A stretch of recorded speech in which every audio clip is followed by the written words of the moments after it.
Welcome to Kommasani presence. ఈరోజు ఒక మంచి ఫ్రై రెసిపీతో మీ ముందుకు వచ్చేసాను.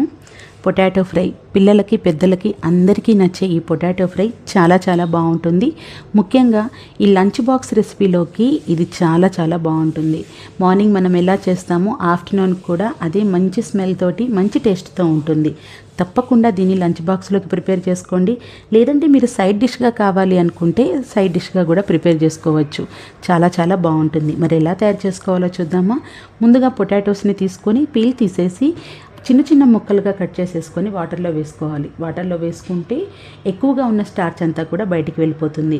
ఈలోపు స్టవ్ మీద ఒక వెడల్పాటి బాండీని పెట్టుకొని 3 టేబుల్ స్పూన్ల వరకు ఆయిల్ వేసేసుకున్న తర్వాత తాలింపు దినుసుల్ని వేసుకోవాలి. అంటే మినప్పప్పు, శనగపప్పు, జీలకర్ర, ఆవాలు ఇవన్నీ వేసుకొని కాస్తంత వేగిన తర్వాత కరివేపాకు అలాగే ఉల్లిపాయలని వేసుకోవాలి. ఈ ఉల్లిపాయలు అనేవి మీరు వేసుకోవచ్చు, లేదంటే స్కిప్ చేయొచ్చు. ఉల్లిపాయ వేసుకుంటే ముక్క అనేది కొంచెం మెత్తదనం వస్తుంది. ఉల్లిపాయ లేకపోతే పొటాటో క్రిస్పీ వస్తుంది. కాబట్టి మీ ఇష్టాన్ని బట్టి మీరు ఆనియన్స్ని వేసేసుకోవాలి. ఆనియన్స్ని వేసుకున్న తర్వాత ఇవి కలర్ మారేంత వరకు ఫ్రై చేసుకోవాలి. కలర్ మారిన తర్వాత మనం ముక్కలుగా కట్ చేసి పెట్టుకున్నటువంటి పొటాటోస్ని అన్నిటినీ వేసేసుకొని ఫ్లేమ్ని హై ఫ్లేమ్లో పెట్టుకుంటూ మనం తిప్పుకుంటూ ఉండాలి. ఇక్కడ కారపొడిని తయారు చేసుకోబోతున్నాము. దానికోసం పుట్నాలు, ధనియాలు, కరివేపాకు, కారము, కొబ్బరి పొడి, ఉప్పు, ధనియాలు ఇవి వేసేసుకొని ఇవన్నిటిని కూడా చక్కగా కోర్సుగా మనం పౌడర్ లాగా చేసుకోవాలి. ఈ పప్పుల పొడి చాలా చాలా బాగుంటుంది పొటాటోలోకి. ఒకసారి ఇప్పుడు పొటాటో ఫ్రైని చూద్దాము. ఈ ఫ్రై చేసుకునేటప్పుడు ఫ్లేమ్ని హైలో పెట్టుకోవాలి. పని మీద ఉంటే మాత్రం సిమ్లో పెట్టుకోండి.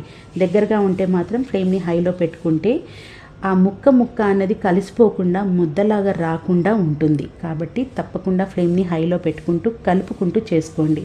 కాస్తంత పసుపు, ఉప్పు కూడా వేసేసుకొని ఫ్రై చేస్తూ ఉండాలి.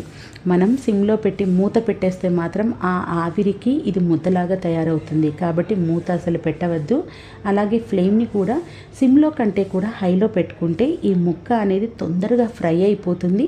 ప్లస్ మీరు ఆనియన్స్ వేయకపోతే క్రిస్పీనెస్ కూడా వస్తుంది. అలా మనము ఈ పొటాటోస్ని అంతా కూడా ఫ్రై చేసుకోవాలి. ఒకసారి ఫ్రై అయిన తర్వాత కలర్ మారిన తర్వాత ఆ సైజు తగ్గిన తర్వాత ఏదైనా ఒక పొటాటో పీస్ని తీసుకొని మీరు చేతులతోటి స్మాష్ చేయండి. ఈజీగా స్మాష్ అయిపోతుంటే మాత్రం మీకు పర్ఫెక్ట్గా పొటాటో అనేది కుక్ అయిపోయినట్టే. అలా కుక్ అయిపోయిన తర్వాత అలా ఫ్రై అయిపోయిన తర్వాత ఇప్పుడు మనం తయారు చేసుకున్నటువంటి ఈ పప్పుల పొడిని వేసుకోవాలి. ఈ పప్పుల పొడి కారంలోనికి చిన్నుల్లిపాయలు, పుట్నాలు, ధనియాలు, కరివేపాకు, కారము, కాస్తంత కొబ్బరి పొడి, ఉప్పు ఎక్కువగా వేసుకోలేదు. ఆ పౌడర్కి సరిపోయేంత ఉప్పును మాత్రమే వేసుకున్నాను. మనం ఆల్రెడీ పొటాటోస్లో ఫ్రై చేసేటప్పుడు మనం ఉప్పును వేసుకున్నాం కాబట్టి అక్కడ కొంచెం ఇక్కడ కొంచెం మాత్రమే వేసుకోవాలి. ఈ స్పైసీనెస్ మీకు సరిపోదు అని అనుకుంటే మీరు దీంట్లో మామూలు కారం కూడా యాడ్ చేసుకోవచ్చు. మాకైతే ఈ స్పైసీనెస్ సరిపోతుంది. మీరు ఎక్కువ కారం తినేవాళ్ళైతే కాస్తంత మామూలు కారాన్ని కూడా యాడ్ చేసుకోండి.